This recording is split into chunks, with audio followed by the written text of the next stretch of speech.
Hi there, Rabbi. How are you doing today? Another bright sunny day here in the nation's capital. I have a topic for us to discuss, and it starts with me back in parochial school when I was but a wee lad.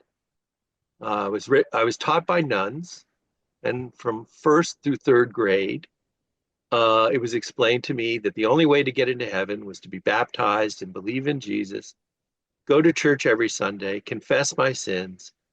When I'm old enough, I take communion and observe all the holidays by going to church. And of course, follow the Ten Commandments.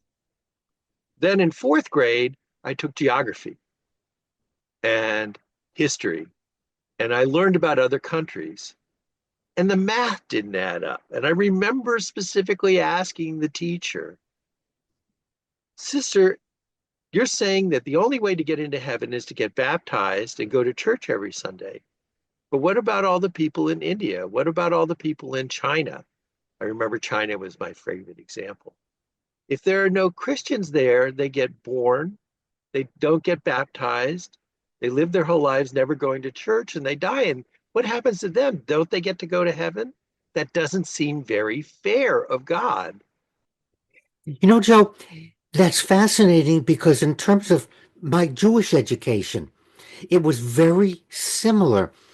I went to on Monday and Thursday and on Sunday morning, and we were taught the prayers and the rituals and endless and we were taught you would never go should walk into a church, and if we're walking down the street and there's a church, we should cross the street and not even Whoa, walk on the sidewalk in front of a church.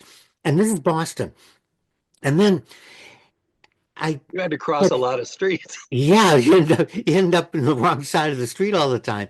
And I had friends of who were Roman Catholic and Protestants. And as as I got older and went to their services and spent time with them, I began to realize that I was being fed a crock, that this was self-serving, and it actually was creating, if not hate, it was creating a barrier. It was creating an artificial them and us, however you want to do it. Just like with your Roman Catholic education, there's us and the great unwashed. There's we're the good guys, they're the but they could be good if they became like us. And that's very typical of all our education, of everyone here, is we're inside this bubble and we're taught and told that this is how to attain God, this is the only way, or this is the right way, however you want to word it. And the next step is limit contact with anyone else. Because as you mentioned, as soon as I started going to confirmation of my friends, as soon as I started going to Christmas, to Mass Christmas Eve, I began to realize no, no one's right, no one's wrong. There are just lots of different ways, but that only came from having contact with other people. And then as a chaplain, as I began to have contact with Muslims, Seventh-day Adventists, Jehovah's Witnesses, and other groups that even the Protestant churches didn't want anything to do with, I began to realize, I began to be educated through my 40 years with contact with every religion, even Native American. The one I really didn't have contact with the Aboriginal, because remember, I was with American veterans, but we had Native Americans, and we had the more contact I had, the more I learned, the more I realized there are many ways. And therein, Joe, lies the key and the answer to anti-Semitism and Islamophobia.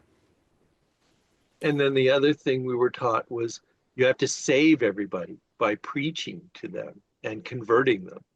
And the best thing you could do to save someone's soul is to convert them. And so missionaries became the heroes.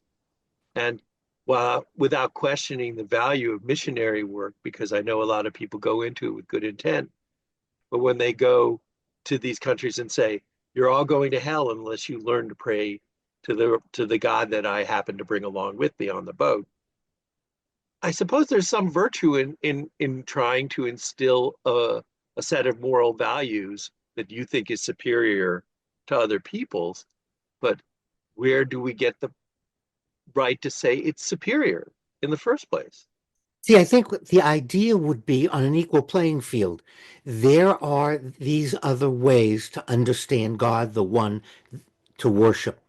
And I think both of us are saying that same thing, and that is by having experience with people of different religions, we begin to realize that there are many valid religions, and it doesn't take away from what you believe. You know, there's no war on Christians in the United States. Politicians have completely made that up to get power and control. Let's let me ask the question: how many of people watching, people listening, have gone to services of other religions? How many of us have friends who are Muslim, who are Roman Catholic, who are Episcopalian, who are Jehovah's Witnesses, who are Mormons? And I think the answer to anti everything is the more people, the more friends we have of other religions, the more we begin to realize we're all okay. And I can be safe in my religion without having to condemn or attack another group.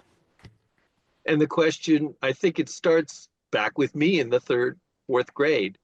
Uh, if you believe in an omnipotent and loving God, why would an omnipotent and loving God create so many situations on the planet for people who could not possibly get into heaven because they didn't follow the rules that you think are mandatory?